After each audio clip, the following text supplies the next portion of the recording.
Good evening. Good evening. How you guys doing out there? This Mike back again with the From Pain to Purpose podcast, episode 5, featuring a brother I just was introduced to and has a very incredible story. Charlotte, North Carolina high school basketball legend. My man Corey Baker is in the building. How you doing, Corey? Man, I'm doing good, man. How you doing, Mike? How's everything? I'm blessed, brother, man. I'm just trying to get this thing on to save it onto your, bring it over to your Facebook. What is HB? What is Yeah, HPO, right? Or HPI? it's it's H, CB Mm-hmm. HIOPA. All right. Yeah, I'm about to share it right now. I just shared it to your joint, man. So Okay, thanks, Corey. Thanks for coming on. First, I got to give a shout out to my guy Murph. Cause soon Murph, as I Murph. launched this flyer that I was doing this podcast, man, this guy hit me in about a half hour after that and said, I got the perfect person for you, Mike. And he just started telling me about, man, congrats to Murph for winning his first state title. Man, he I won his was state. down there last year when he lost at the buzzer, and now Yeah, he got it done this year. Shout out to Murph for it's winning his first ironic. They state won title, at the man. they won at the buzzer this year. All praises. Now that Yeah, right there is a yeah, they good won dude. at the buzzer. RJ hit a jumper at the buzzer to win the game. Wow, man. Yeah, Murph is a good dude, man. yeah, man. Always Murph look is a out great dude. for me when somebody down there and I hook him up. He always look out. A great Yeah. brother right there, Yeah, man. great dude, man. Me and Murph go way back since the '90s, man. So Wow, it's wow. imperative. Me and Murph used to coach together when I was coaching with the Royals and the Charlotte Stars, and he was Uh huh. coaching. That was back Uh in the huh. late '90s, man. And so Wow, that's my guy, Me man. and Murph been going back that long, man. Indeed, indeed.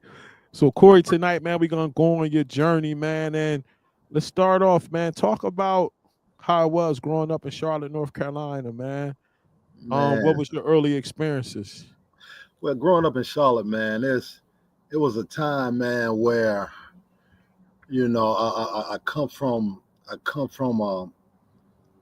a neighborhood where there wasn't a lot of hope for people. But my Mm, mom and my dad, early on they was together, and mm, my dad was a real big basketball guy. mm, Everybody knew him from basketball, so he was a part of our life at that time, and so he would have us out in the community, man. And even though we didn't have much, man, we was all about family.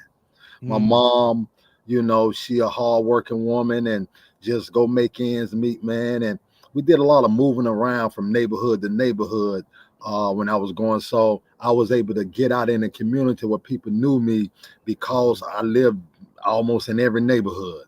mm, And but I had a good background, man. My mom and dad taught me morals, taught me values, taught me about hard work. And but my dad was like, and I tell people, I give people the analogy, if they ever saw that movie, The Jacksons, how mm-hmm. Joe Jackson was with his boys with basketball, with singing. Uh-huh. That's how my dad was. Me and my brothers were the basketball. Mm, He was, and I can relate to that. Even though Michael the Jacksons was about music and all of that, I can relate to it because that's how me and my brothers was basketball. As far as my dad kept us on the court at as mm. early as age 3 years old. So Wow. we was dribbling the ball, we was doing this, and we was doing that. We was always in the gym and working on our craft at an early age. And Mm, so Charlotte was a good time. And but during that time, that's when my dad left when I was in the 5th grade. Him and my mom split, and I think that played a major part of my life. And mm, because and even before that, I never got the chance to really know Corey because I was introduced to basketball at an early age. So that mm. became my identity at an early age. Wow. Wow. So at an early age, I was pretty good at 3, 4, and 5 years old. I was kind of above everybody else. Mm-hmm. Mm-hmm. Definitely a phenom. Mm-hmm. And however, uh, that's how people started recognizing me at an early age. Corey and Adrian Baker, the Baker boys, and basketball this, basketball that. It was never about anything else or other skills. So I adopted this imposter syndrome at an early age. I Mm. became what everybody else wanted me to be, or I thought I should be for everybody else. And So what was the like life outside of basketball? Did you hang around with kids? Was it any gangs out there when you was young? Like what was the social life at it like for well, you? well, at an early age, I never bought into school. Mm. I never bought into the idea of school, even at an early age, even in the first, second kindergarten and things like that. I never really bought into what education had for me because I was always about basketball. And so when I was like 8 or 9, I started, I was a kid. I started doing mischievous things, hanging out, in the neighborhoods, because that's what our neighborhoods was all about. Mm-hmm, mm-hmm. My mom, especially when my mom and dad split, I tell people all the time the street started to raise me at that point. So I started hanging around, you know, uh, people who I wanted to be like or who I thought was, doing it. So I end up joining the gang. I would go do things. I'll run. I was, thought I was a little grown, carrying pistols and I'm still hooping during this time, not going to school, making elves and just being very mischievous. Was Uh, that gang the He-Man gang? yeah, the He-Man. Yeah, Yeah, I yeah. Tell me joined. about the He-Man because I heard about that gang. Yeah. He-Man, man. And I was younger. They was all Mm. older, but I was attracted to the older guys. Mm-hmm. Because I wanted to be so much like them. And the He-Man, back in the day, it was a cartoon called the He-Man. I don't know I if you used to watch remember. it. I used to Yeah. watch it. And Yeah. the gang divide came from that. So Mm-hmm. everybody was all big and buff and that's what it was. And you had you had the leader of the gang, and I'm not going to say names, but you Yeah. had and I wanted to be like those guys. Mm. I wanted to be like and so I saw I ran away from home and I joined them. And Mm. I started doing everything they was doing. And back then it wasn't about the guns, but Mm-hmm. we had a movie theater down here called Queens Park. Mm. And we would go out there, and there was a bunch of they all had escorts, and we would go out there, and we were just standing, and everybody knew the He-Man. So when they saw the He-Man come, you better get your girl or whatever, and you better not open your mouth, and we able to do whatever it is we want to do, because you open your mouth, it was going to be a beatdown. Wow. and Wow. and so you had the Queens Park, you had the Skate Palace, and we the head guy. He was a car shark, so he knew about cars, betting, and different things like that. And we all lived in a house together, and we'll do things together. So we were just out here doing anything to anybody, and we didn't care what the reason was. Mm. Do And you have a hold up, Corey? Do you have a light you could put on the porch? yes, hold on. Mm-hmm.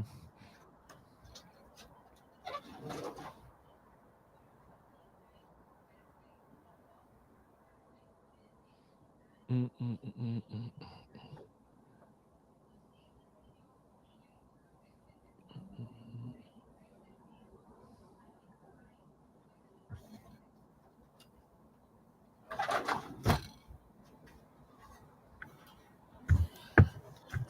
Got it. Yeah, that's better. Yeah, that's better. Yeah. So how was life on a court, and how did you end up at Harding High School? Well, it's crazy because life on the court, I'm doing all the midst of all of this, I'm still playing basketball. Mm. In the midst of all of this, I am still playing basketball. I'm still playing AAU. See, I started playing AAU at about 7 or 8 years old. Mm. And my first team I played on, I was like four or five. I played for this guy named Mr. Belk, BV Belk, and everybody know he was a white guy, but Mm. he pretty much took interest in me and my brothers. And Mm. so he was a white guy. He was known for he would take us a little round areas, and everybody on the team had sweatsuits. So he would buy Mm. us sweatsuits and shoes. So we thought we was a junk, but we wasn't losing. Mm-hmm. And so so we're going in the gym and we win. And so when I started, playing AAU and traveling, and I just became known for basketball. Me and my brothers, everybody knew, and so I played middle school, And then my ninth grade, when I actually was in the eighth grade, because my grades and stuff was so bad, and I failed a couple of times. When it came to the eighth grade, I wasn't to play my eighth grade year at my local middle school, so that's how I got the Hardin. My brother was already going to Hardin at the time, Mm-hmm. and so he was a senior at Hardin, and so Mm. he had started from his freshman year. I'm gonna say from his sophomore year up until his senior year. So everybody knew Lil Bake was coming to Hardin, and they was anticipating that. Mm. And, And and that, and what happened once you got the heart and you started hooping? well, once I started hooping, I end up starting. And the first game of the season, me and my brother, it was the backcourt, me and my older brother. And the next game, they end up sitting him down, bring him off the bench, and then I end up starting. So yeah. So it was a kind of a mixed emotions, man. Wow, you was a freshman and he was a senior, and you took his Yeah, spot. yeah, and it was a mixed emotions, man, because that's my brother, and that was his year, that was his senior year. He had been on the team, and so I really at that age, I really didn't know how to handle that, Mm. but I think he took it with grace, though. I think he felt some type of way, not towards me, just about the situation, and I think his life took a turn as a result of that as well, Wow, to I'm sorry to to hear do that. some things, Yeah, I'm uh, sorry but to hear that. but I but and once that happened, he got deep into the street. So his story and my story is totally different. Mm. You see what I'm saying? So I turned to drugs in one fashion, and he was the man with drugs in another fashion. Mm. Mm. You see, so but that's how I got the hard, and I played it hard, man. And as a freshman, I was one of the best around as a freshman. Mm. And so I'm playing against all of the top players. I'm traveling around the country, and by this time I'm going to every AAU tournament. I'm going down to Memphis. I started playing against Penny Hardaway ever since I was like in the sixth grade. We played against Penny Mm. Hardaway when we was in the sixth grade when I played for the Royals. Mm-hmm. I played for the Royals in 1984, and we Mm. played for them, and we played against them in the national championship game in Las Vegas. Mm. And they end up beating us in the national.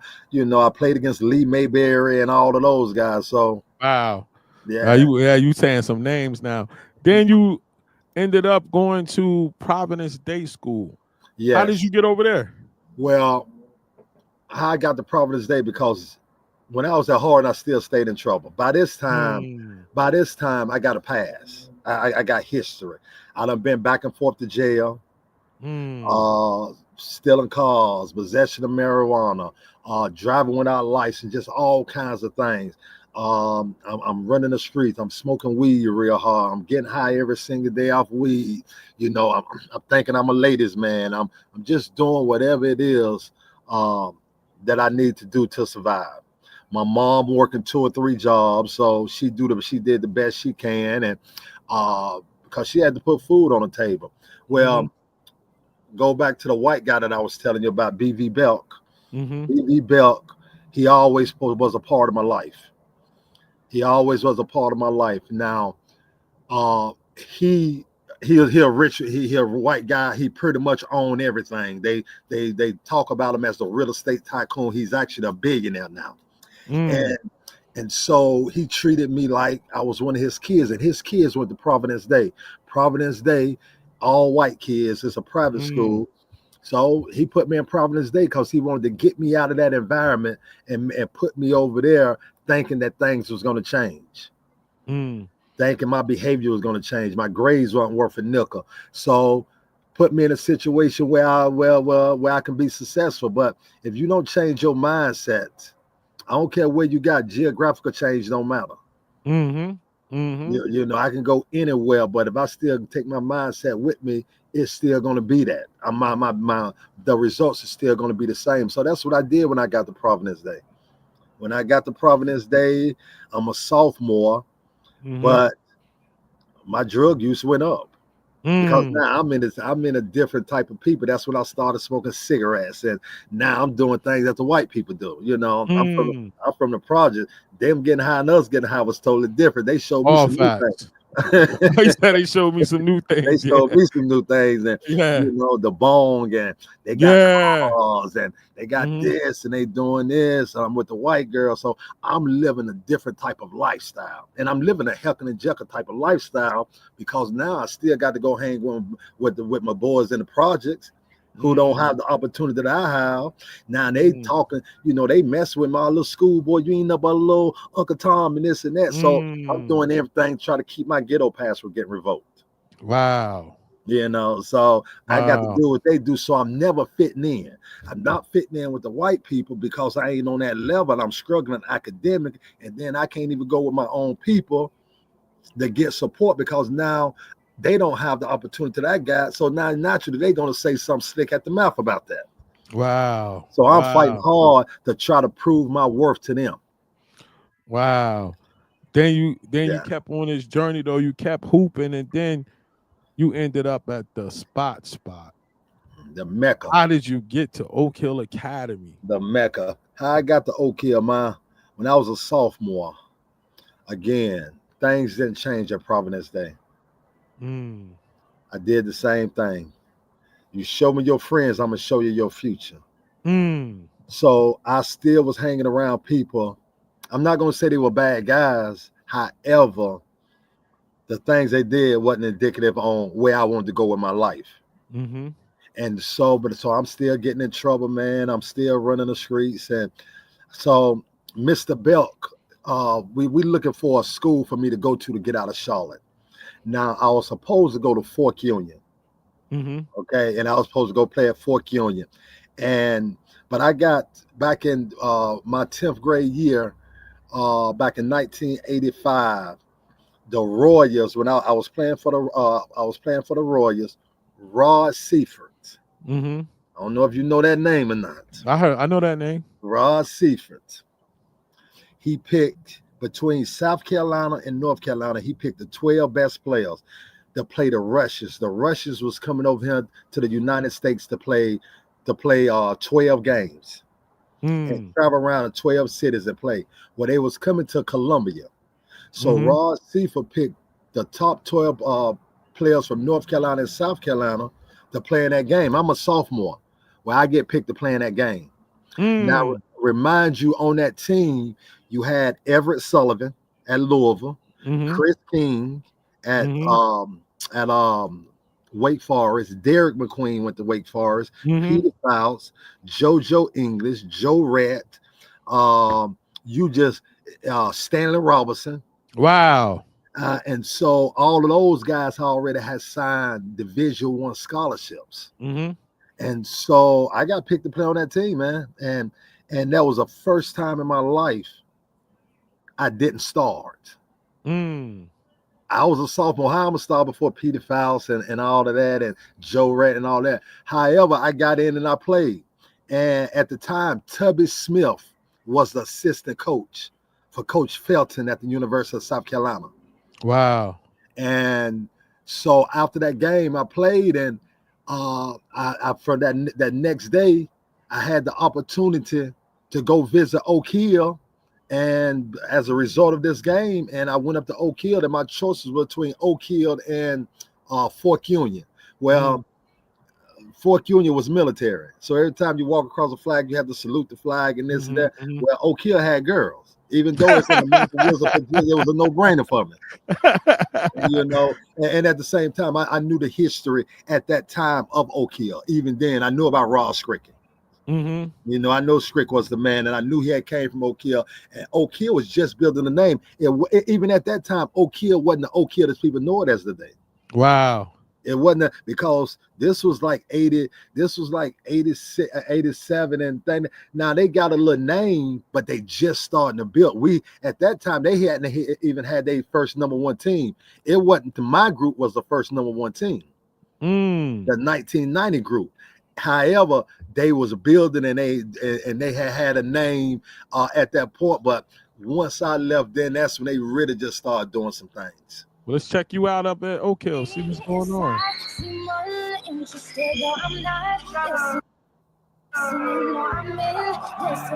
Truly, I ain't got no business Since my friends are Wow. here, I just came to kick it. But really, I would rather be at home all by myself, not in this room with people who don't even care about my well-being. I don't dance, don't ask, I don't need a bus. So you can't go back. Please enjoy your party. Give me that. In the corner, under clouds of marijuana with this boy who's hopping, I can hardly hear. Oh, with this music I don't listen to, and I don't want to get with you. So tell my friends that I'll be over here. Oh, yeah. Oh, yeah. Oh, ask myself what am I doing here? Oh, yeah. Oh, yeah.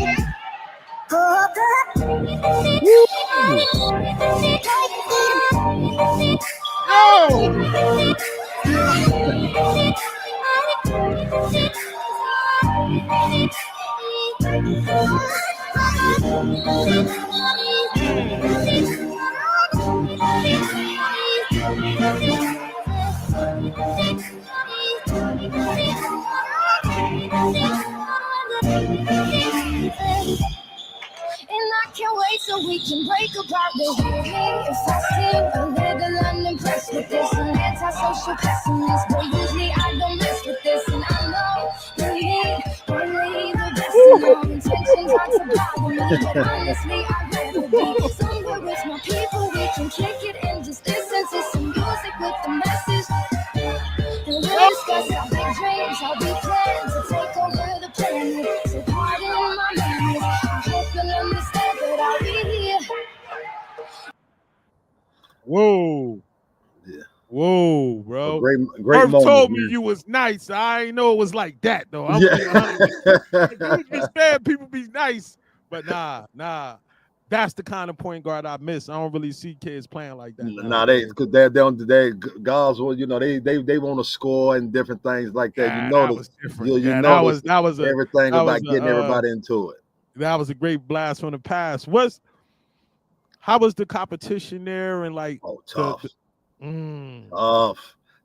You got to think about it. My senior year, we ain't play no home games. My junior year, we went 38-2. We lost to Flint Hill. They had George Lynch, Bigler, and Randolph Childress. We played them in a tournament in Hawaii. They beat us in overtime. My senior year, we played them again. Flint Hill again. That's when they had Stu Vella, the coach. That's when Flint Hill was around. And the backcourt was Corey Alexander and Randolph Childress. So we wanted to get some get back from the year before, so we ended up beating by like 40. But we traveled all around the country, man, and so we had to be ready to play every single night, man, and because we got everybody best. And I don't care where we went, everybody, the gyms was going to be packed, and people, and not to mention though, and I'm gonna give you a name. A lot of people don't know. A guy by the name of Anthony Cage. I heard you talking about him saying like he was a beast. Oh man, he was the Kevin Garnett before Kevin Garnett. That was a dude that was coming doing all of that. Yeah. I was one. Wow. He from New York. Played for the Gauchos. Played with Agent Archery, Reese, and all of them. Dog, he might be. You done had a lot of great players that come out of Oak Hill. You got Carmelo, you got Stackhouse, and things like that. You can't talk about the best without Anthony Kane name being in the talk. Wow. You can easily argue Anthony Kane being the best player that ever come out of Oak Hill.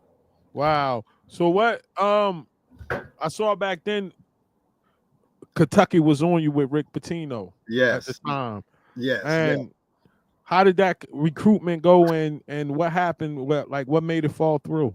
Well, what happened was, you remember when I told you when I played in a game at University of South Carolina and Tubby Smith was the assistant coach. Well, right after that game, Tubby came and offered me at the University of South Carolina. Right after I played that game as a sophomore. So Tubby gave me my first offer at the University of South Carolina as a sophomore.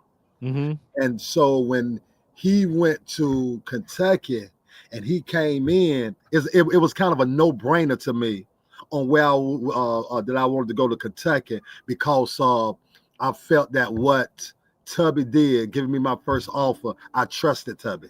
I trusted Tubby, and so that was probably the reason why I decided to go there. However, I couldn't go because everything that I did while I was in school. So who was coaching at Kentucky at the time, Tubby or Rick Pitino? Pitino. Tubby was assistant.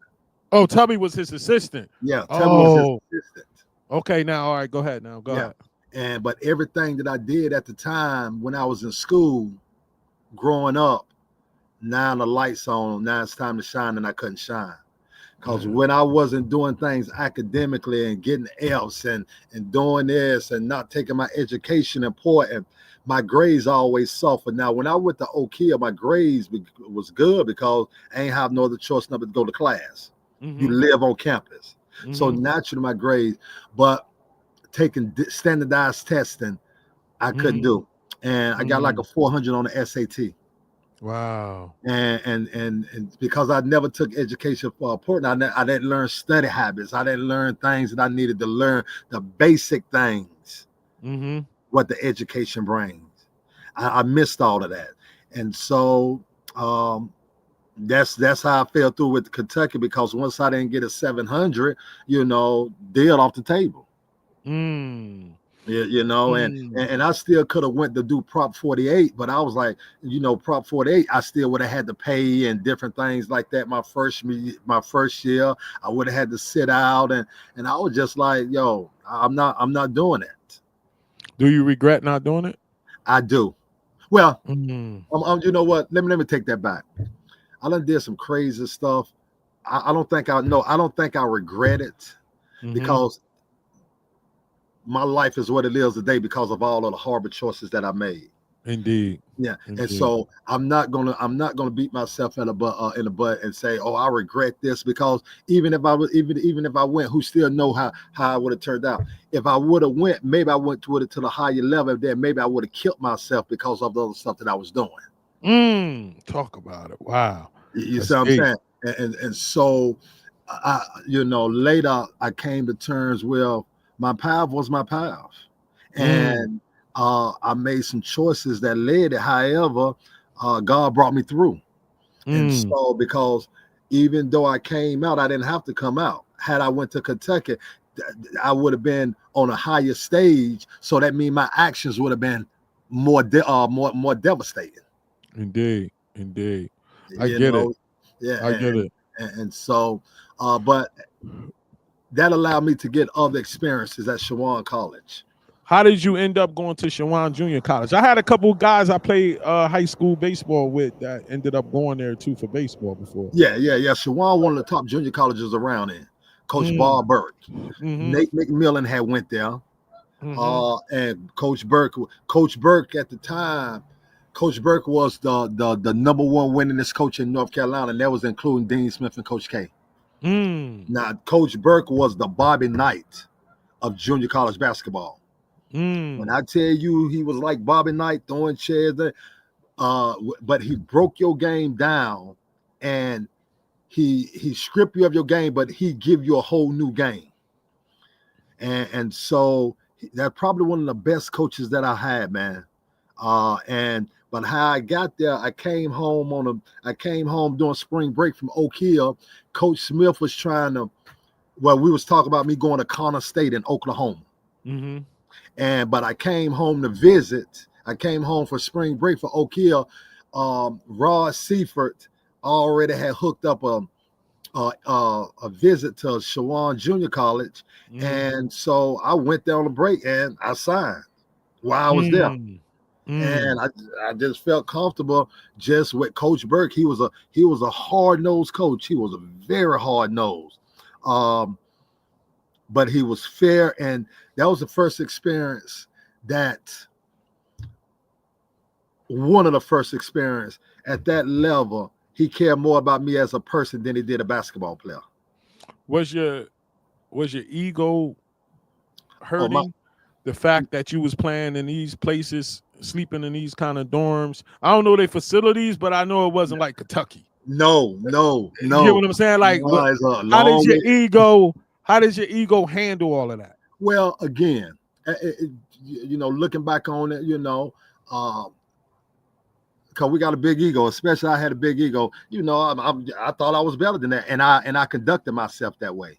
Now, even though before I even played a junior college game, I was a first team junior college All-American. I hadn't even played a game yet. Make it make sense.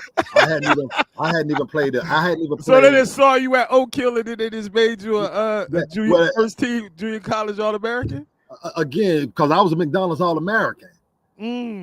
Yeah, I was a McDonald's All-American. So, everybody knew me in basketball around the country, every coach, every college, and all of this. So, that was kind of a steal for Shawan. Talk it. Yeah, that was a steal for Shawan, and not to say junior college wasn't tough, because junior college was tough.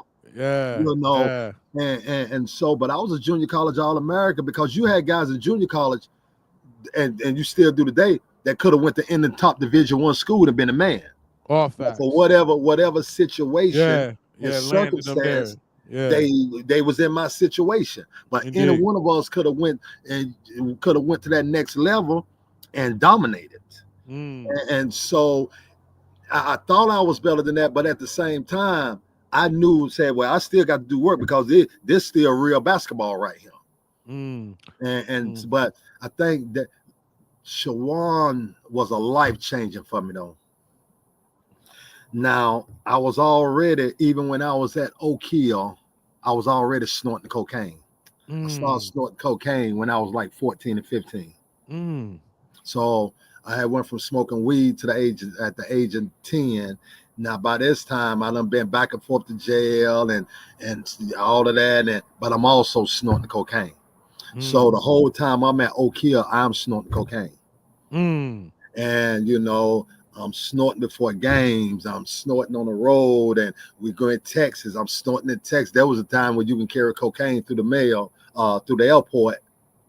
And so Oak Hill, just 2 hours from Charlotte. So when I come home, I get cocaine, I take it back, and nevertheless. But when I got to Shawan, Murfreesboro, North Carolina, that's why we talk about addiction as being progressive. And we start talking about the 4 gateway drugs and what leads you up to your drug of choice and things like that. That's when I really found my drug of choice. That's when I found crack cocaine. And that was my freshman year. And I was in Norfolk on Granby, on Granby Avenue, and because I would go to Norfolk all the time. Norfolk in the Tidewater area, just like an hour away, so I thought I was a woman's man. I thought I was a hustler. So I was in the street. So you can put me in the hood, and I was going to adjust to in the hood, and I was going to fit right in, and I knew what was what. And so at this point, my whole life at this point is just a hustle. I think I'm a ladies man. I'm a womanizer. I got this girl. I'm doing this. I'm doing that. And when I got the Shawan and I started smoking crack, I fell in love with it from the first time I hit it. Because take me back to that moment. Like, where was you at? Was it at a party or what was going on? Like, I was in Granby, and I was with some friends in Granby and Norfolk. And normally when we go down there, I would get powder. And they didn't have no powder this particular night. I couldn't find no powder nowhere. And so one of the dudes I with, he was just like, "Big man, go ahead and try this, man." He was like, "Yo, man, this, you might like this." And at first I was like, "Nah, I ain't doing that." And I said, "Man, give me that." And so I tried it, and I never snorted powder again after that. From that point on, and that was my freshman year. And that's when other things started to happen in my life. That's when I started really not going to class, sleeping, skipping basketball practice, because that changes your whole behavior. Of staying up all night, getting high, and trying to practice the next day, and really just not can. End up getting kicked off the team, and Coach Burke brought me back, and it just came down to eventually I got kicked out of school. And the same people who I grew up with, and they was at the same place doing the same thing. When I got kicked out, they was doing the same thing they was doing when I left. All facts. That never changes. That don't change it. And Yeah. so now I'm thinking they my friends. And so when I get kicked out of school, I come back to Charlotte. Shame, guilt, remorse, all of these uncomfortable feelings. So now what I have to do now to mask those feelings, I never knew who I was anyway. So now what defined me, I don't even got that no more, because the love of it had kind of went out of side, because the love of drugs and cocaine Took over. it emerged. Yeah, it took So over. now it started to make, now I started feeling some hope about Corey that I never felt before when I was high. Mm. And it made me feel alive. It made me feel like I was worthy. And unfortunately, basketball never did that for me growing up. I always was high behind basketball, but when I really got to my true feelings, I never felt worthy. Mm. I always ask this question to my students when they first come to the program I work at. We only use for two reasons: pleasure seeking or pain avoidance. Boom, that part. Yeah. Mm. And that's what it was, because, and you know, and I had some things happen to me when I was younger. Been, molested by men and different things like that. So I never wanted to really talk about that, because so I had to hide. I had to hide those feelings. I had to hide that because it made me feel some type of way. And so this went on for years. And so the more it happened, the more I had to use, and the stronger the drugs had to be. And I had to mask that, and so I had to do different things. And it was, as much as I was loving basketball, and I grew up being forced to play basketball. But I'm gonna be honest with you, Mike, it got to a point where I didn't even want to play basketball, but I just had to do it because that's how I was known. Wow. I was addicted to the cheers. I was addicted to people doing this. I was addicted to people, oh, Corey Baker this. It got to the point where I wouldn't even go work out. It got to the point where once I got from Oak Hill, and I wasn't going to work out because I was just so much farther advanced than everybody. Me not working out, I still was going to be 10 times better than you. Just off natural ability. Just off natural ability. And that Oak Hill experience now. So when you go down back home, you playing at a whole different speed now. Oh man, I'm at a whole different level, and so man. So when I got the Oak Hill, when I got the Shawan and I started smoking crack, and I started to really look at me and really saw how just unhappy I was, but I'm putting this facade on, that imposter syndrome. So now that imposter syndrome, it goes to a different level now. It goes to a totally different level. So now when I come back home and I got kicked out, now my drug use is at a whole different level. Wow. It's at a whole different level.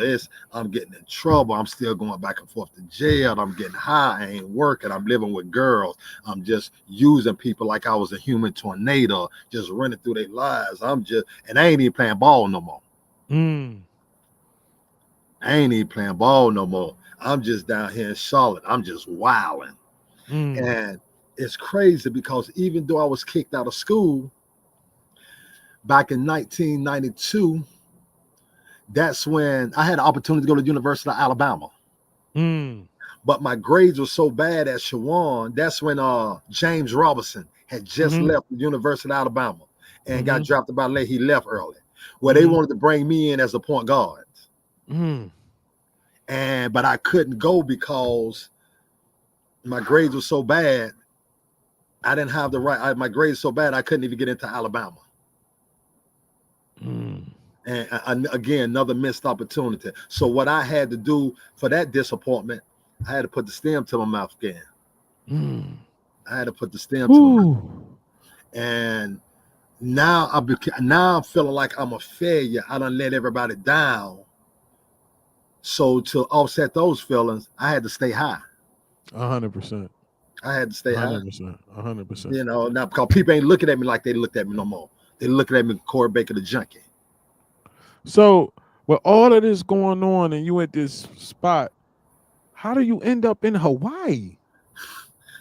Like Chaminade in Hawaii? I'm like, yo, how did you? Only time I ever saw them was on the Maui Classic. I never saw a regular Chaminade game. But every Thanksgiving, I watch the Maui Classic, and since they the host, they automatically in it. They ain't automatically. How did you end up in Hawaii with all this going on? Well, when I was at Oak Hill, naturally, every coach was out there. I don't care what level, Division 1, 2, 3, mid-major, high major, low major, whatever. Mm-hmm. Well, it was about a coach at that time that was at the University of Asheville, by a guy named Don Doucette. Mm-hmm. He was the head coach there. Well, I get a phone call one day. Coach Burke had told him that I was available and free. I get a phone call one day, and he was like, Corey, and he from Boston. And I was like, yeah. He was like, Coach Don Doucette. So I was like, hey, Coach, how you doing? He said, I just got the head coaching job at the Chaminade University. I said, well, Chaminade, that's in Hawaii. I knew about Hawaii because when I was at Oak Hill, we went there twice, my junior, senior year. So I said, that's in Hawaii. And he was like, yes. He was like, I just got it. I'm looking for a point guard. Wanted to know, are you interested? Hell yeah, I'm interested. Yeah, that's Hawaii. That's what? At this time, I ain't got nothing. I ain't nowhere else. I'm in Charlotte getting high. I'm in Charlotte getting high every chance I get. And so I end up that August, I end up going out to Hawaii. But I'm gonna tell you again, geographical changes don't matter if you don't have your head right. You got to take you wherever it is you go. All facts. And the problem is I took Corey to Hawaii. Wow. With the same thing that I was doing in Charlotte and at Chaminade. So I took my addiction to Hawaii. My addiction went with me now. My addiction was like, yeah, boy, we're in Hawaii. Oh, we finna turn up. And the day that I get in Hawaii, I got off the plane. I went to a club that night. End up meeting the biggest drug dealer in Hawaii. We became boys. Wow. And he recognized me. I'm in the club. He recognized me. He just kept looking at me. And he came over to me. Now I'm from the projects now. I got my stance. Like, oh man, come on. You know, hold up, because I ain't come all the way out here for that. He said, yo, man, your name Corey Baker. I was like, yeah. He was like, you played at Oak Hill, man. I said, yeah. And we just started talking. He said, man, I remember y'all came over here and played, man. He said, man, I never forget. He started tooting my horn. He was like, man, you the best point guard, this and that, and this and that, this and that. And we became boys. So I got all the drugs I wanted. And so now the same thing I did at Chaminade, at Shawan, I repeated it at Chaminade. I wasn't going to class, getting high, going to sleep, staying up all night, going to basketball practice. So it got to the point where after we played the Maui Classic, we played Howard Isley and Bill Curley and them on ESPN over the Christmas break. We come back from the Christmas break. I got kicked out of school, had a drug bust in my room. Wow. And right before they had the drug bust, I got kicked off the team because I thought I could tell the coach on what to do. I was gone for about 2 or 3 days, and from getting high, didn't go to practice. Then go to practice. I showed back up to the game. So when I walked in the locker room, I had been getting high. I walked in the locker room, and the coach the set. He was like, just put your uniform on and get ready. So we go to the game, and I'm already high. I'm out there going 100, turned the ball over a couple of times. He pulled me out the game. You got to calm down, Corey, calm down. And he put me back in. Then he took me right back out. I got mad and walked off the sideline, went to the locker room, took off my uniform. Never got in the uniform again. A week later, I got kicked out of school for drugs. Question real quick. You see Harding, Providence Day. then you got Oak Hill, then you got Shawan, and now you here doing this. Was it all addiction, or was it a combination of a fear of being successful? Man, you hit it on the head. I was scared to be successful because Mm, every time I would put myself in a situation to be successful, I'm gonna do something to tear it down. self-sabotage. Self-sabotage. And my whole life I self-sabotage. A lot of Mm, people don't realize that I was scared. I was more scared of success than I was than I was of death. because the responsibility and the expectations that come along with it. My whole life I've had Yeah. those responsibilities, and even now I have to be real careful now Mm-hmm. because because I got so much.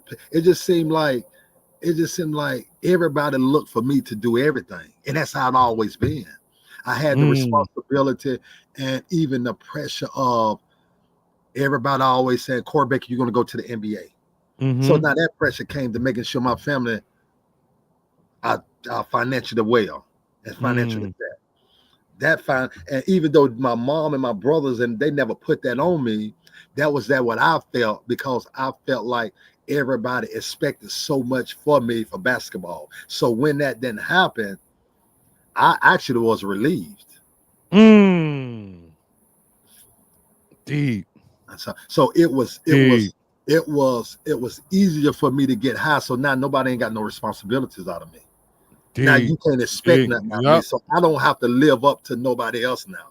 yep, yep. I definitely understand So that. now you can just look at me just as a regular person or less than a regular person, however it is you want to look, because I didn't want the character, but I later found out that's the gift that God gave me. Talk about it, brother. That's the gift that God gave me. And that's why I think he took me through everything he took me through, Mm-hmm. because he said, you ain't getting out of this easy. Mm-hmm. I'm gonna let you go through that. And Mm-hmm. I got the power to pull you out anytime, but I ain't. I'm gonna let you Mm, live because I got something for you. mm-hmm. And my gift for you ain't what the gift that everybody else thought was gonna be for you. Talk about it. Talk And, about it. but I didn't know that at the time. And then when I end up getting kicked out of Chaminade, again, I thought I was a ladies man. I can talk to any girl. I don't care what you get. You put me in there, females in. Oh, I'm gonna come out. I'm gonna come out. I'm gonna come out. I was gonna give you some slick stuff. Where I was gonna get in your house. Oh, okay, cool. I don't care if be getting high, whatever the case may be, because I never mess with girls that used. mm, Even though I used, I wouldn't mess with girls that used. Because I'm mm, thinking like, what I'm gonna do with you? mm, We can't do nothing together. What? mm. So I end up meeting, well, I had several girls out there and end up living in Hawaii, man, end up being homeless. Wow. End up being homeless. I was homeless for 11 and a half months in Hawaii, sleeping in a abandoned building, eating out of Jack in the Box garbage cans, man. Now it went from crack to heroin. So Mm. now I'm banging and had two pair of clothes, man. I tell people all the time, man. I thank God for Jack in the Box because that's how I ate a lot of time. I would eat out of Jack in the Box trash can. Wow. And so that's where my life had came within 3 years, from being one of the top point guards in the country to eating out of Jack in the Box garbage can, shooting heroin. Now, what's going on at Kentucky at this time when you Oh, that's the year they went to the Final Four. That's wow. when I know. Christian later hitting that jumper Yeah. against right there at the free throw line against Jamal Mashburn and all of Wow. them. Now, can Wow. you imagine what I'm feeling now? An Wow. opportunity to be on that team, but I'm getting high. Wow. So now I got to Wow. really get high, Mm. because now I'm seeing everybody who I bust their tail in high school. And I went to Nike camp and I went to the camps. And everybody just can't go to Nike camp. You got to be Mm-hmm. invited to go to Nike camp. Mm-hmm. They ain't just some say, I'm gonna go to camp. No, you ain't. I went to camp with Jawan Howard. Me and Rodney Rogers was roommates. Ronnie Rogers was nice. Yeah, man, he from Yeah. Durham. Me and Rodney Rogers was roommates. Jamie Yeah. Brandon, me running Yeah. around and Jamie Brandon, you know, and I played and who played at Cherokee Parks played on my team. Yeah. You see, and Penny Anthony Hardaway was there, Chris Mm. Webber was there, you know, so you got all of these. Adrian Brian Reese was there, Adrian Archery was there. So, but now all of them at Carolina and doing things, and you got Juwan Howard at Michigan, and they doing things, and I'm in an abandoned building, banging. Mm. Now you go back home and things, you go on your spree, and take me to this date, man, at the Embassy Suite, Well, October 26, 1994. it's crazy, man. I came back to Charlotte July of 1994. And when I came back to Charlotte, I just got tired. I had been home. I just got tired. I just called my mom. Well, what brought me back, because I was in it right before I came back. I was in a hotel. I was in a abandoned building. Man, the dude was getting high. And I said, man, I'm going back to college, man. I'm going to go back and I'm going to get my scholarship back, man. I'm going to ball. And I never forget this guy. His name Fabian. He was out of Oakland, New York. He looked at me. He said, Bake, they don't get scholarships out for smoking dope. Mm. Hurt me to my heart. Mm. So, I'm going to get myself together. So I called my mom. My mom had a round trip ticket to bring me back. So I comes back to Charlotte. And when I come back to Charlotte, doing nothing, it picked up where I left off at, getting high. Getting high. Every chance I get, not working, not doing nothing. I'm living with the girl. I met a girl in the airport, a white girl in the airport. I meet her in the airport. I come home. I go over her house that night, and I end up moving in with her. Mm. And so people always took care of me, and she had money and this and that. And October, me and some more guys, we did a lick. Mm-hmm. And we robbed this drug dealer, and we stole drugs, money, and we tied him up, and you know, we did these things, and it was him and his wife and his son. And you know, I tell people, man, one of the most things, if it's one thing I do regret, is this moment right here. When we robbed the dude, the drug dealer, he had a safe, but he didn't want to give us the code to the safe. And I took a gun, and I don't talk about this much because I still deal with this. I still deal with this, and we'll talk about it a little later. But I still do it. But I'm in therapy too. Me too. Me too. So I'm still in therapy, and I just talked about it with my therapist about a couple months ago, because this is something I never really came to terms with. I put a gun in an 8-year-old mouth, and I already was high. And I told his dad that if he didn't open his safe, that I was going to blow his son's brains out. Wow, bro. And he opened the safe. And now the question becomes, was I really going to do that? I'm glad I didn't have to find out. By the grace of God, I didn't have to find out he opened the safe.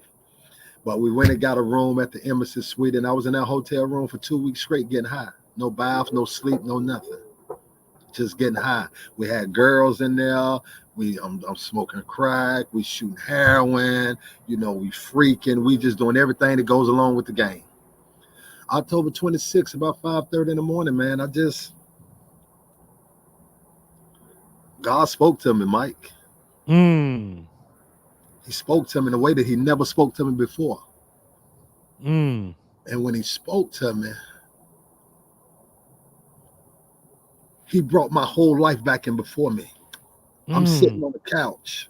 We got drugs everywhere. The girls running around, and I hadn't had no bath, and I'm getting high and gnawing out and all. And he brought me to a full stance, and it was amazing, because it's like I immediately sobered up. It's out of nowhere. I put my head in my hand. My head in my hand, and I'm just reflecting. Tears started to come down my eyes. I'm starting to reflect through my life and what I've been through and different things. And then God said, now get up and walk out. Mm. We had the women there, the drugs there, and all of that. And I just got up and I said, man, I'm gone. I ain't know where I was going. God just told me to walk out. He said, you just go, I tell you when you get there. That's words. Wow. And that's what I did. And so I got up, and you know, when you're going to do something, you always have those people who are going to try to hold you back. Mm-hmm. Man, where you going, man? Come on, man. Don't go nowhere, man. We got all of this dope. We got the money. We got the girls. How long that was going to last? Mm. Who knew? If I didn't take this, who knew I was going to come out that room alive that day? And so I got up and walked out. Now, I hadn't talked to my mom during this time, my family. Mm-hmm. I'm living with this girl. When I get there, my mama called. When I get to the house, my mama called early in the morning.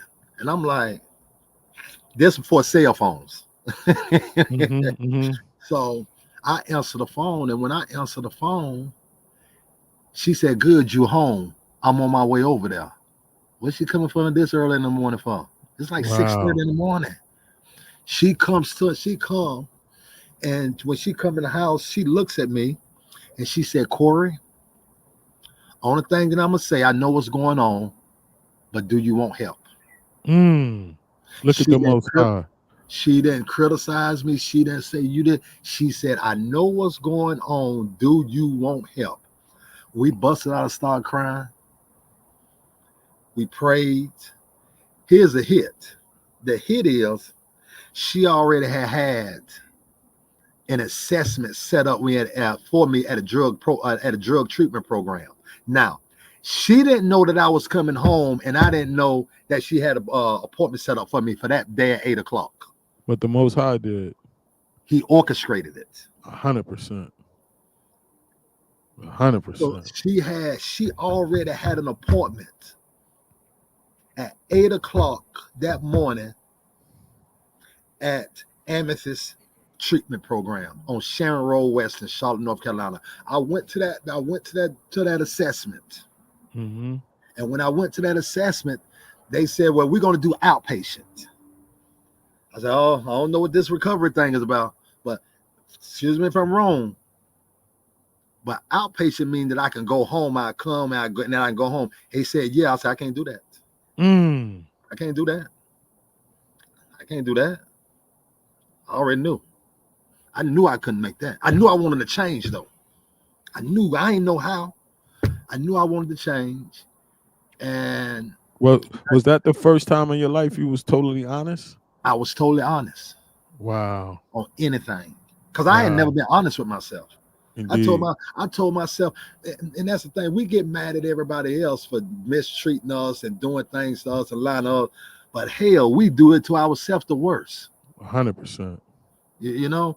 And so they said, so the next day, again, BV Belk. My mama called BV Belk. They had a treatment program. It was $2,500. My mama called Mr. Belk. He gave her $2,500 cash.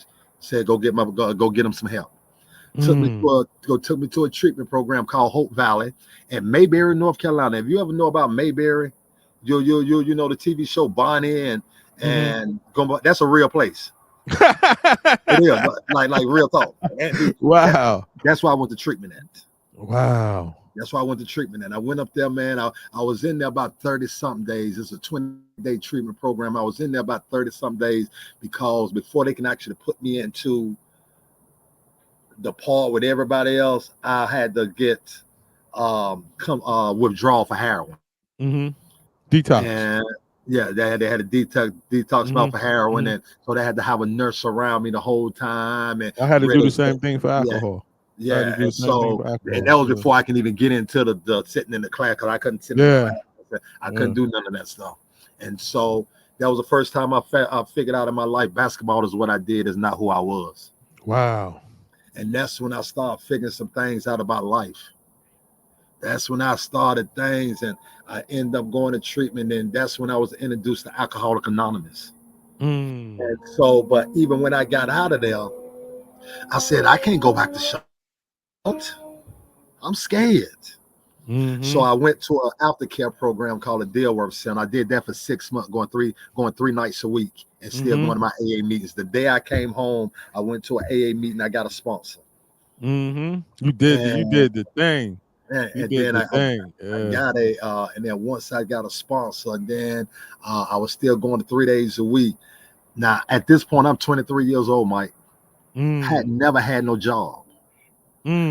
My first job with my police record, I got a job working at Wells Fargo, went carrying a 38 Win and bulletproof vest, dealing with $60 to $70 million a day, driving an armored truck.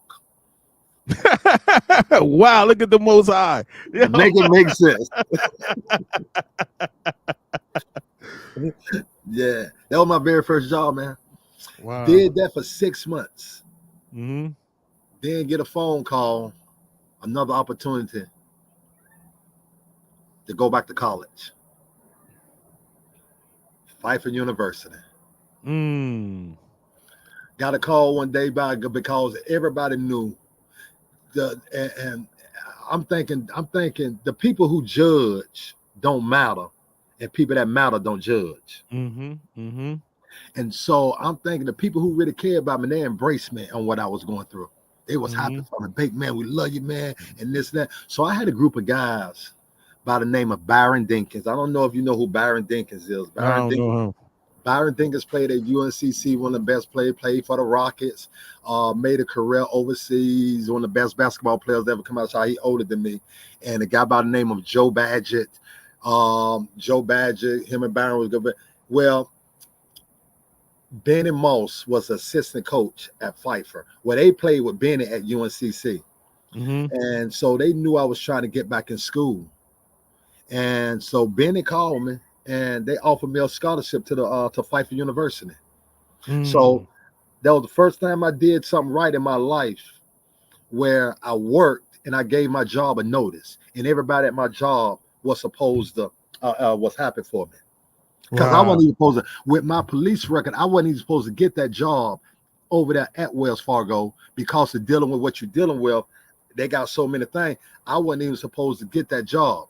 But don't ask, well, it wasn't up to God on how I got it. All facts. And so they was happy for me and different things. They came to my games, but it just got to the point, man, where I wanted to do something different. But here's the crazy part. In order for me to go to Pfeiffer, I had to get 3 A's in summer school. No, real talk. I had to go to summer school. I had to get 3 A's.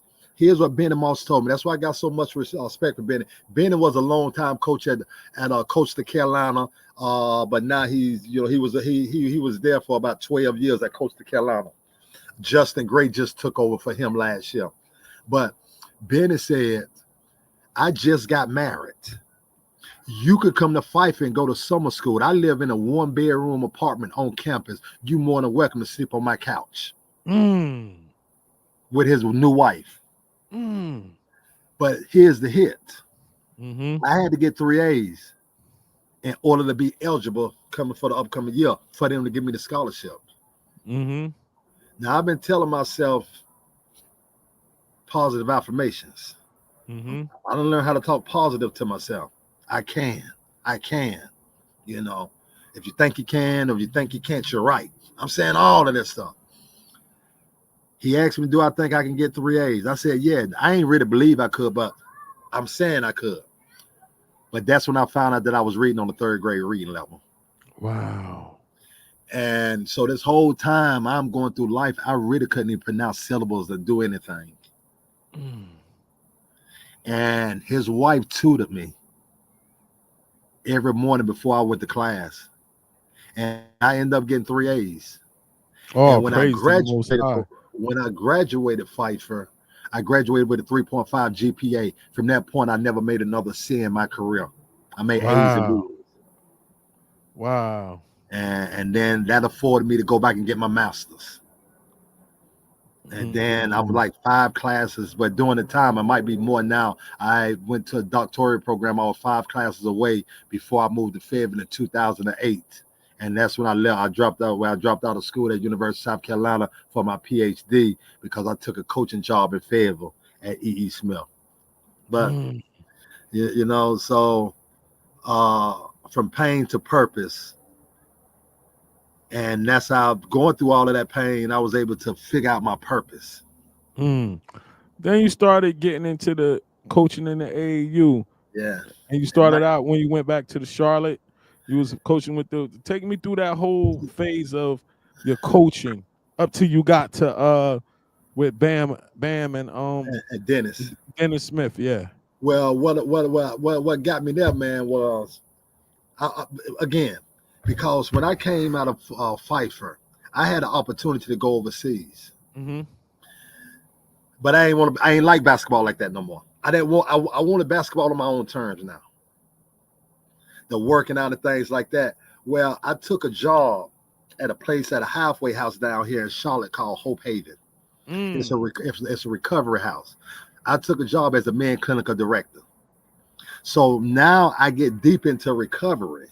Mm-hmm. And I'm running a halfway house and I'm helping people get back into life. So now God gave me my purpose. And so now I knew I wanted to work with kids, help them so they ain't have to go through the same stuff. So now I can use my basketball, even though I ain't play no more, I still can get it in. Mm-hmm. I still had a gift. So Mm-hmm. now I had to figure out how can I get my gift over to these kids so they don't face the same thing that I face. At least let them know, give them options. All facts. And that's how I got in 1996. I started coaching with the Charlotte Royals. I Mm. started coaching. My first team I coached, my backcourt was they were 7 or 8 years old. My backcourt was Leaky Black and Tyshawn Alexander. Them my boys, man. Both of them, man. I love both of their dads, their moms, everybody, man. Yeah, I went down Charlotte. We did the CB Spiders Classic.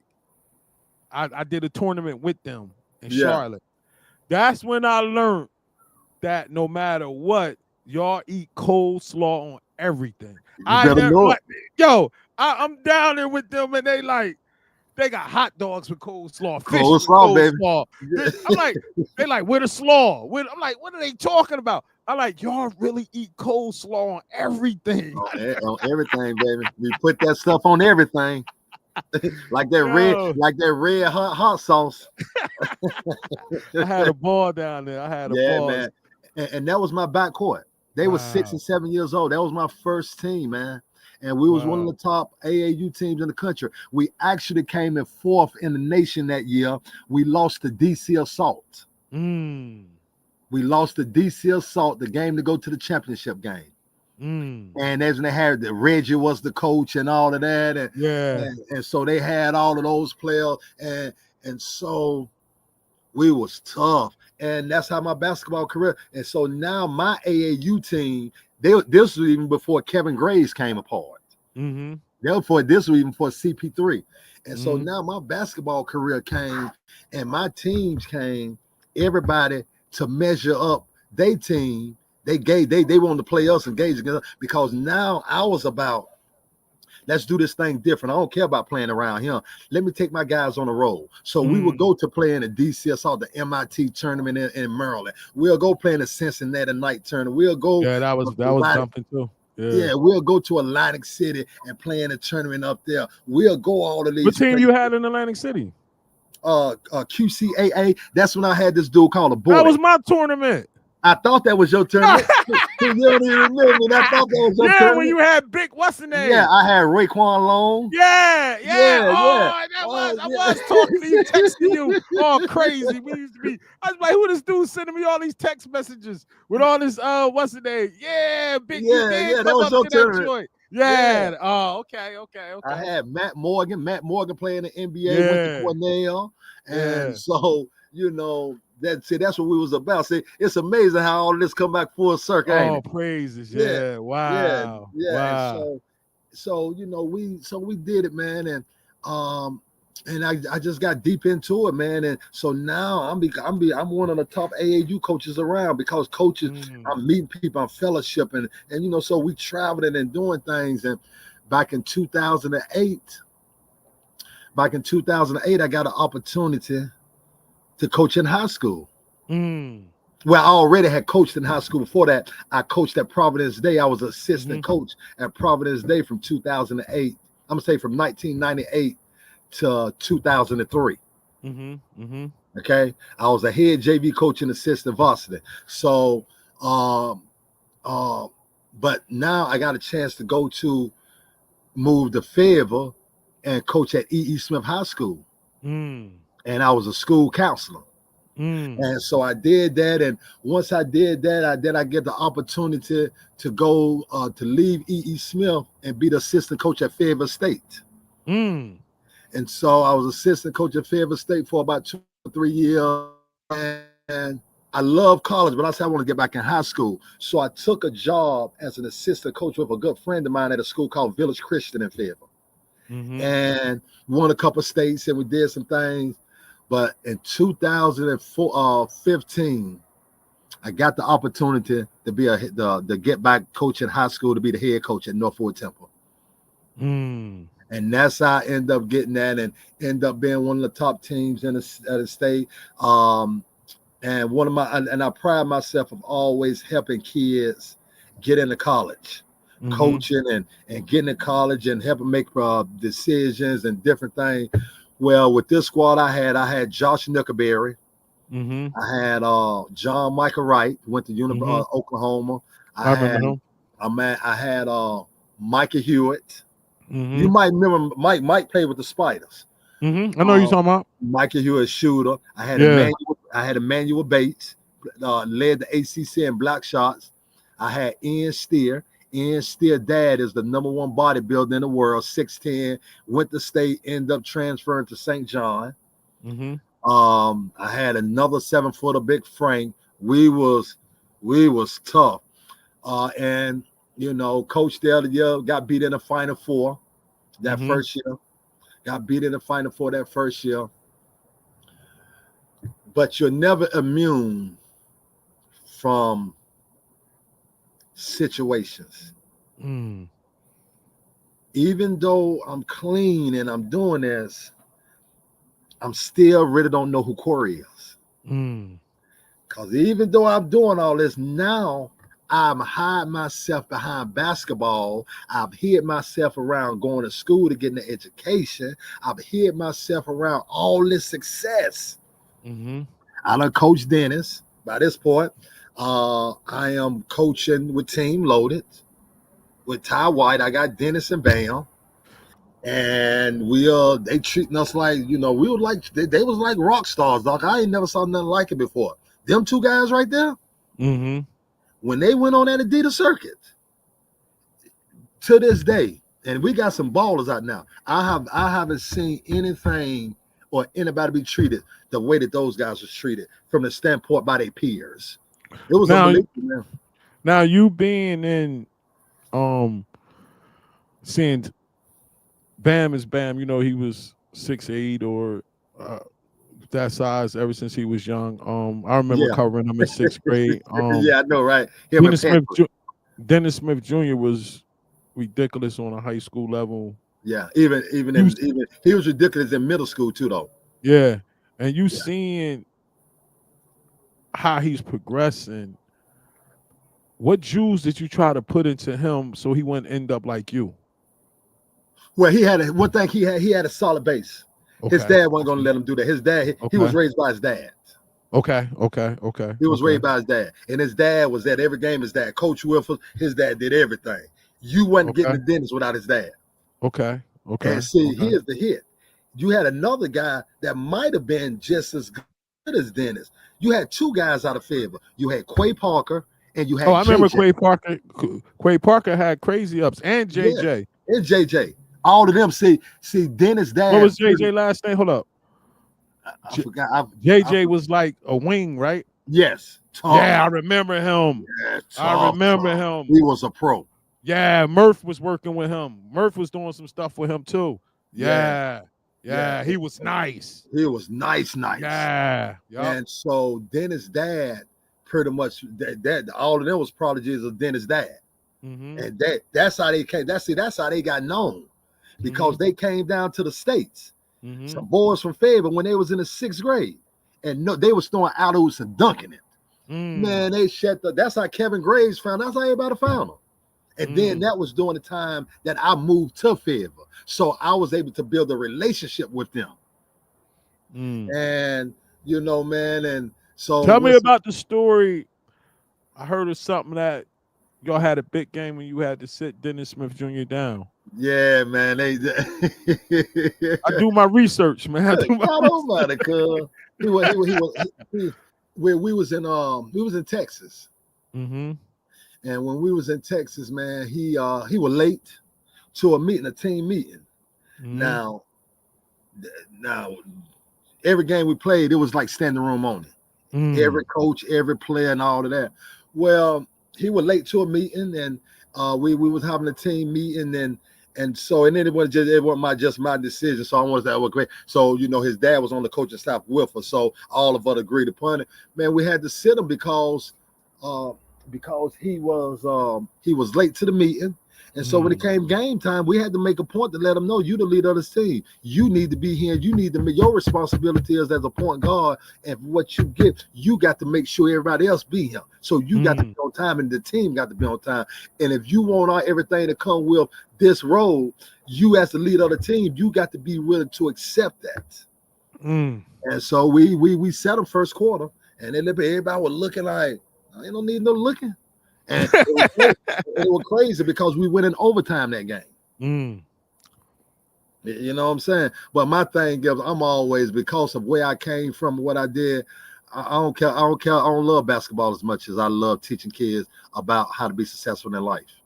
100%, brother. I can take that. And even if we would have lost, hell, it ain't nothing but an AAU game. You're still going to get everything you got to get. But if you don't know how to handle what it is that you get, then we got a problem.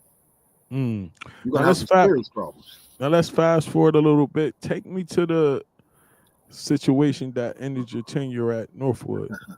Wow. Life presents you with things, man. And I was married, and me and my wife just wasn't seeing eye to eye, man. We just we hadn't been sleeping in the same room.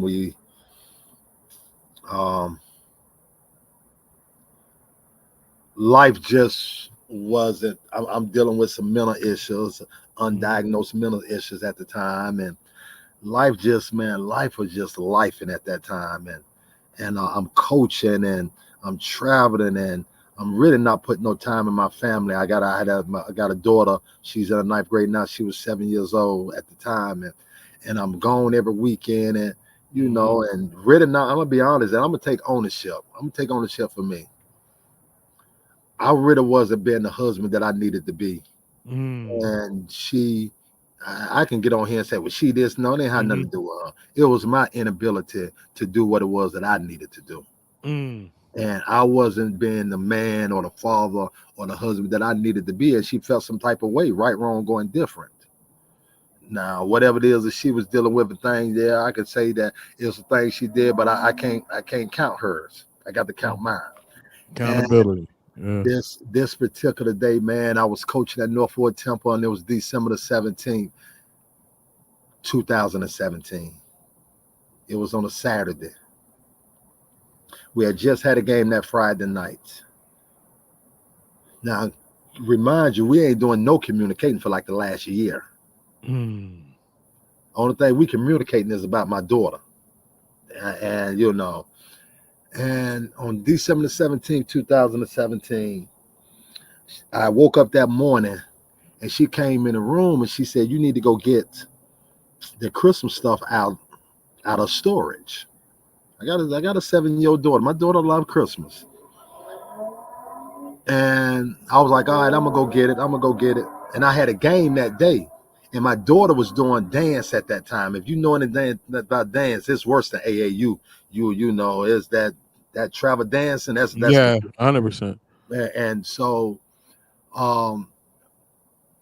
we had a couple words. She went in, she went out, and she came back in, and she threw water on me.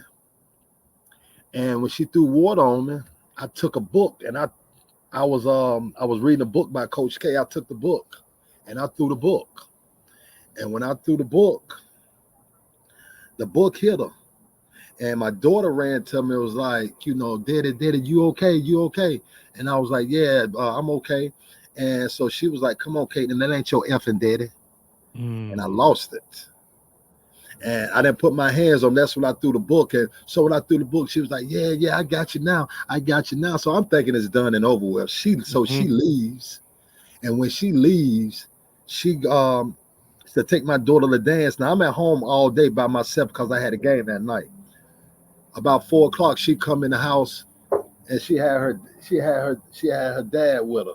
She had her dad with her. And when she had her dad with her, he wanted to talk to me. So when he asked to talk to me, he was like, I heard you did this. I said, no, I didn't put my hands on her. So we talked and I went on the left.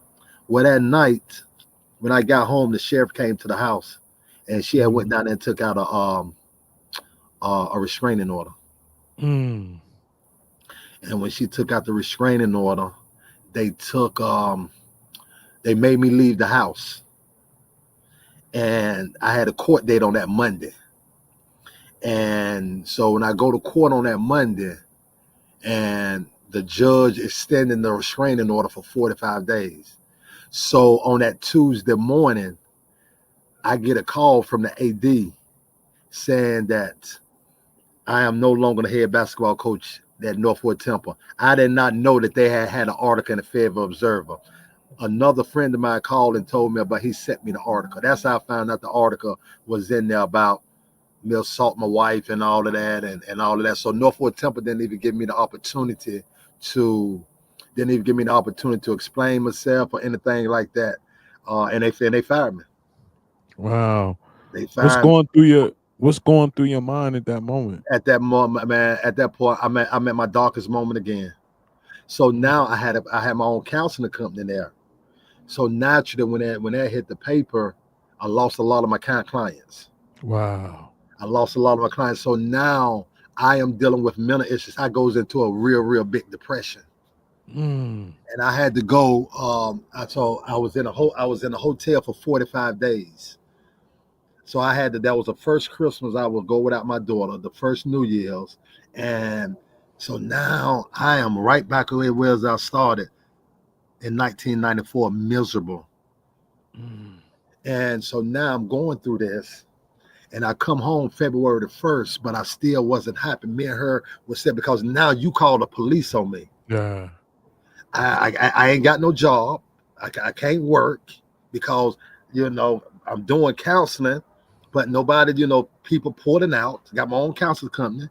And I just made a decision on May 25th, 2018. I just left and I moved back to Charlotte.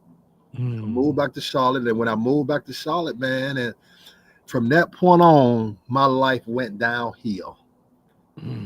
And when I tell you it went downhill, when I tell you I lost everything again, where I was sleeping out the back of my Durango, sleeping at a Motel 6 at least 2 nights a week.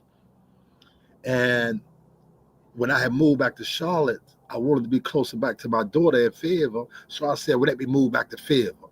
So I was living in this rental property, but I was in such depression that I was living in that rental property for about 3 months without no lights because I couldn't come out the house because I was such in a depression, and I kept the house dark. I've been there, bro. And I tried to, and on 4th of July weekend, 2019, 2019, I was sleeping in a house, and I prayed to God. I said, God, you give me a sign. I had a gun right there on my bed. And I said, God, give me a sign that you want me here in this world. Because if I don't get a sign, I was going to shoot myself.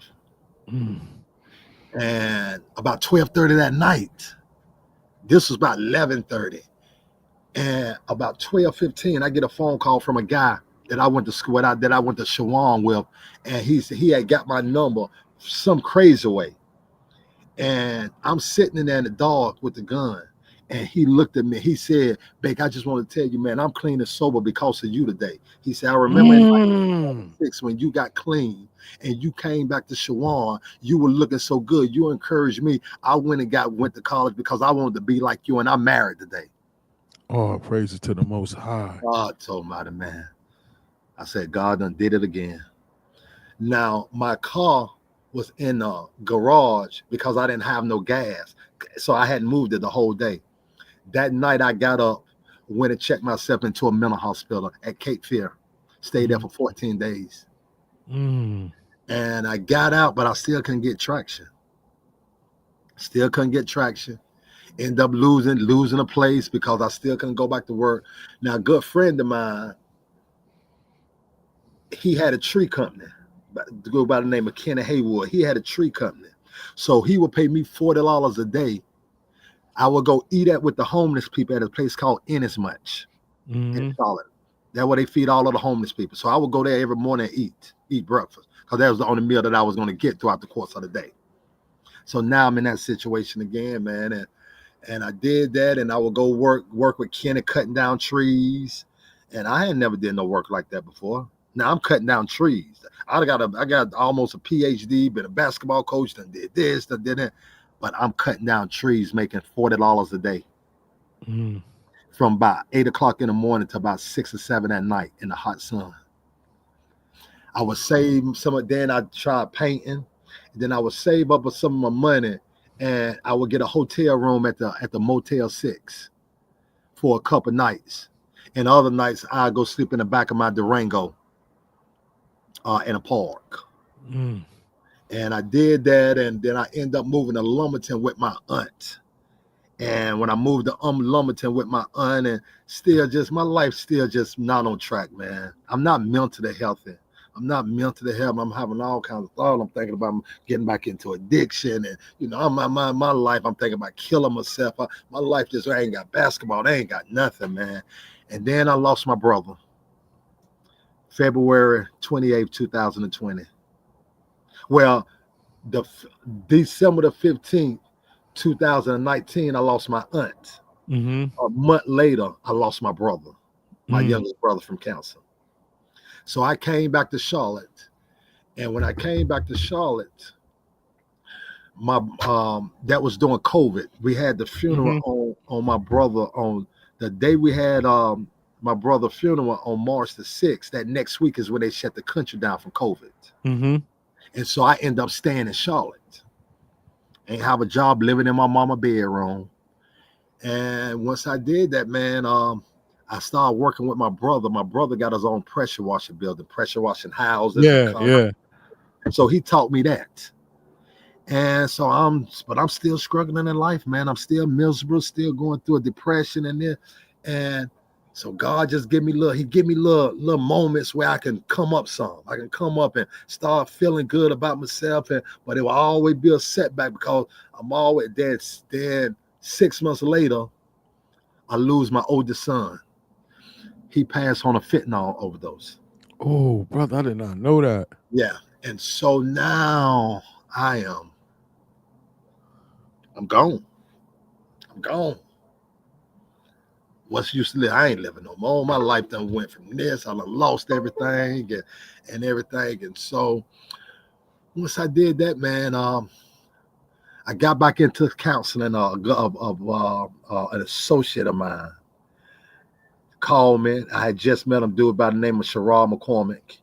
He was starting the counseling company, and the word everybody know Corey Baker can start a counseling. If you want to do mental health, he's the guy that can get you started. So he called me and everything. I helped him get going and everything. But I'm still really not self-sabotaging again, really not happy with Corey and just really miserable, still not knowing what I want to do in life. And I ended up getting a job with the school system in 2023. And man, I'm not living, Mike. I'm just existing. I'm not coaching. I'm not doing, I hadn't coached since the last game I coached 2017. And I that's how long I had been out of coaching it. So I'm miserable. And one day, about 2 years ago, man, I had left work, man, and Had a mental breakdown, man, and on the highway trying to commit suicide. They had to rush me to a mental hospital, man. And I was I was in a mental hospital for 34 days. That's when I started to get my mojo back, man. That's when my life started to change again, man. That's when I got back into therapy, man, and I got knee deep back in it because I told you that I was in the program early. But you didn't hear me say nothing else about me going to meetings after those first, probably about those first 8. That was a major part of my life. And so 2 years ago, when I went through all of that, I knew what to do. I started going back to NA meetings.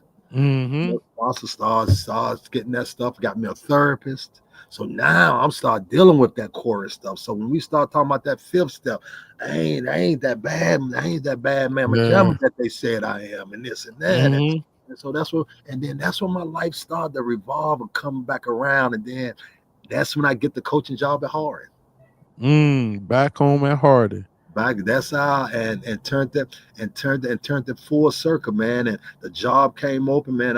I'm mentally healthy now, man. I've never in my life been mentally healthy.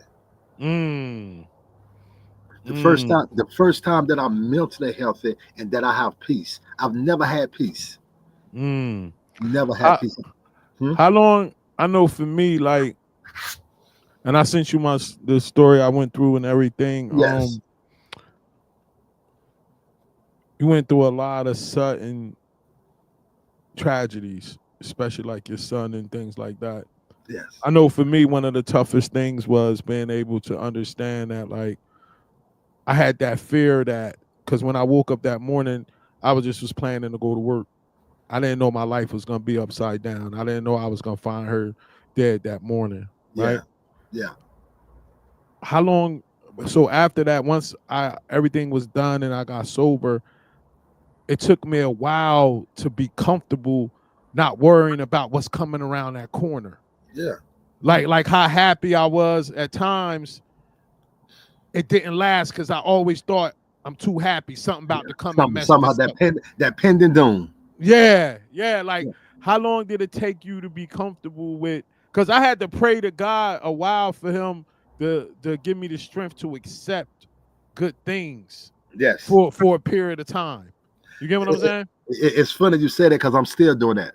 Wow. I'm still doing that because, and I try not to get because things so good that can happen. And I got to be careful because I got high when things was going good in my life. I tell people that too. Yeah. I ain't get high just because things was going bad. I got high when I got an award. I was going to get high just when I did. I was going to get high. So I got to be real careful about that. Just really just staying neutral. Everything ain't as good as it seems, and everything ain't bad as it seems. Whatever it is I go through is what God expected me to go through. So let me get the lesson out of it. Good, bad, or indifferent. Let me get the lesson out of it, because if I don't get the lesson out of it, then I'm going to repeat whatever behavior that I'm doing. And I also talk about times when I was in active addiction, and I was going through that situation heavy. I got addicted to being depressed. Yes. Like the soothing and the self-pity. Yes. The self-pity was like, it was a soothing that came along with it. And I knew most people didn't go through what I went through, so they couldn't judge me. They couldn't say nothing, and I used that as an excuse to soak. Exactly. Yeah. And that's just comfortable with just being miserable. Yeah. Just comfortable with being miserable, and that's how I was, and comfortable with being miserable, and comfortable with giving excuses on why it's like this and putting it somebody else. 100%. Until I figured out what it was that I needed to do. And the crazy part about it is, being clean all that time, I never figured it out. Even the property and the program talking about property and prestige. 100%.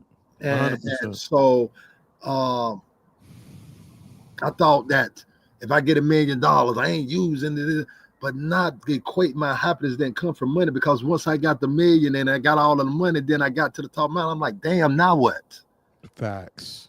That's the part people don't understand. No, now what? Now That's what? the You part know? people don't understand. When you look back at like the whole situation of everything you went through, when was that like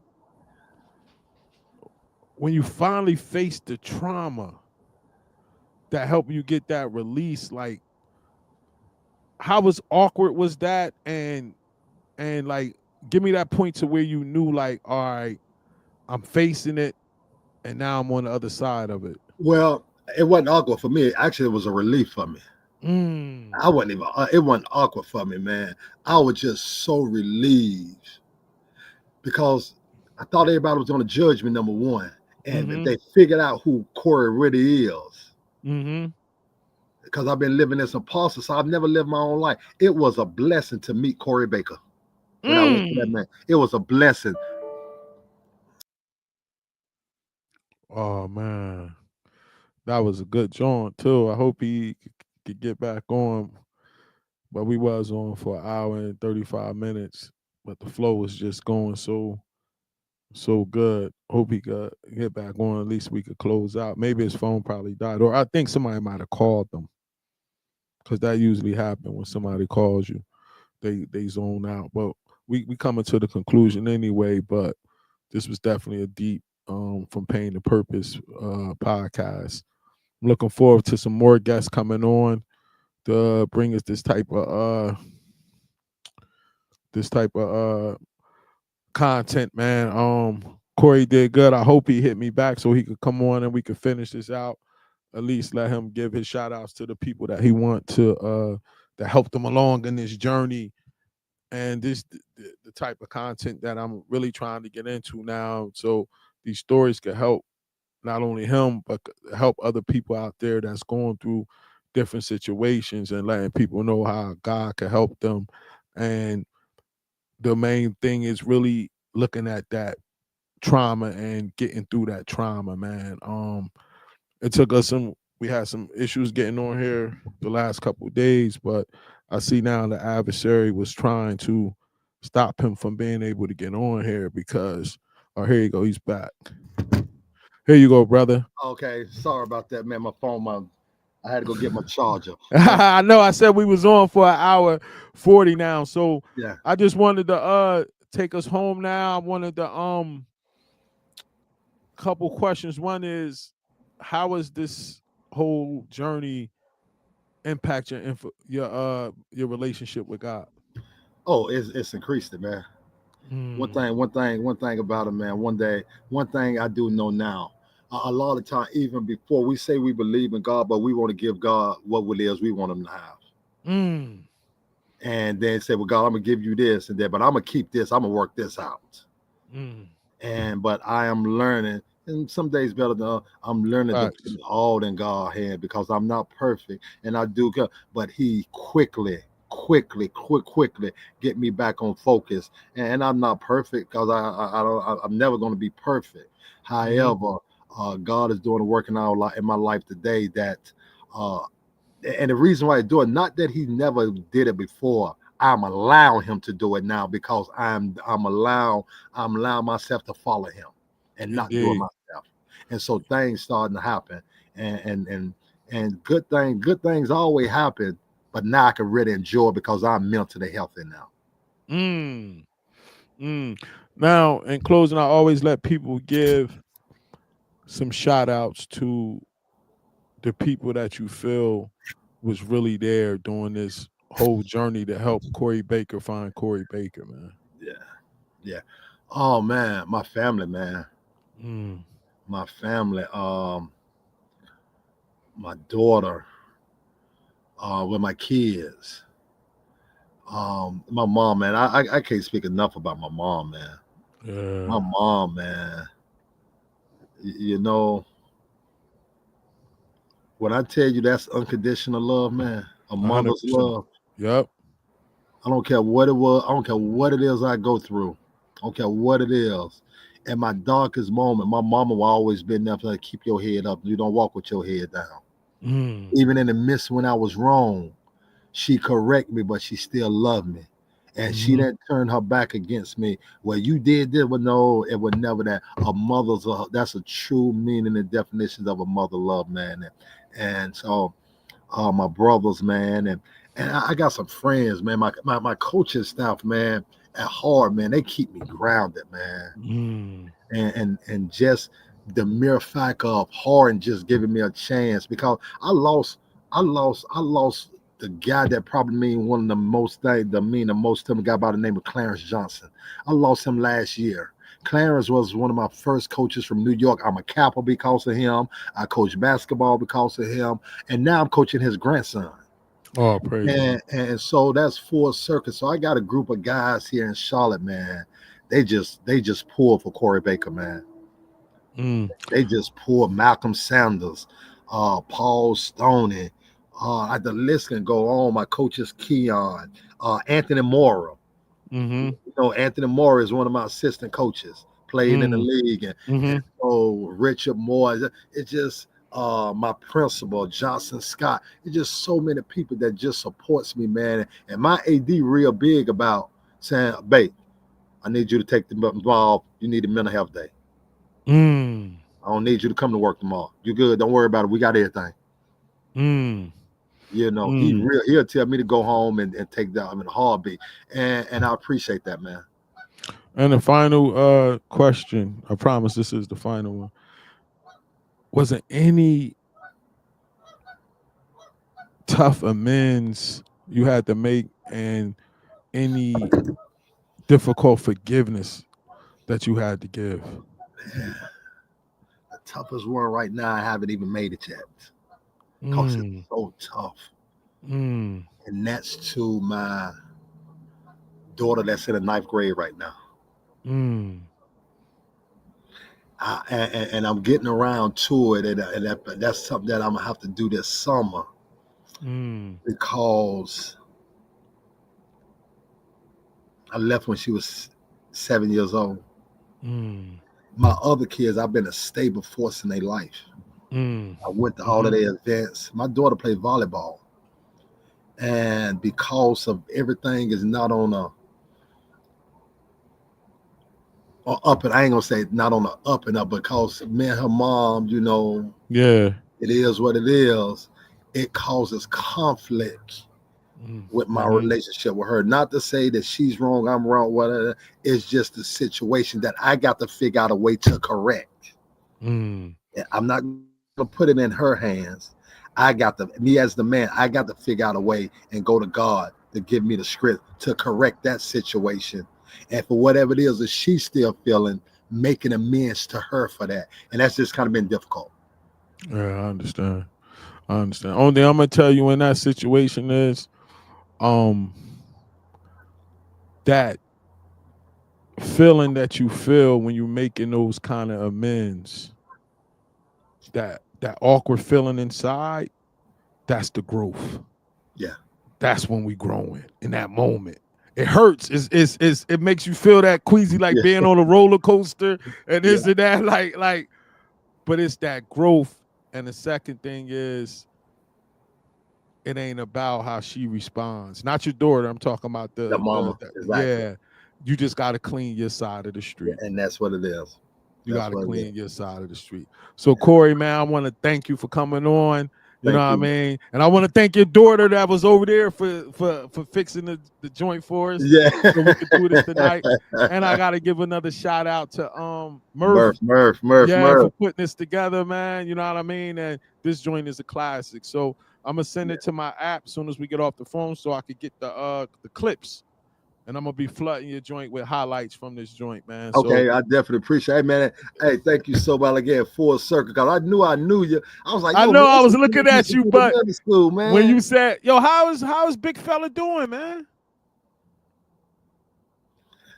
Ain't nothing turned out like them, not like it needed to turn out for him, dog. Didn't go to Oh, school, and man. just a seven. You know, he like 7'1" now. A I know. 7'1" kid. He's a footer, no job, no, just Didn't never I'm get no sorry, man. education, and life showed up, and Wow, man. some people Wow. just can't bounce back from it. I get it, man. So God bless you, brother. Thanks for coming on, man. And I'll be hollering at you soon. I sent you the link to that book so you could join us, bro. Okay. Yeah. All I'm right? gonna order that. Yeah, I'm gonna order that book. You texted to me today? Yeah, I texted to you.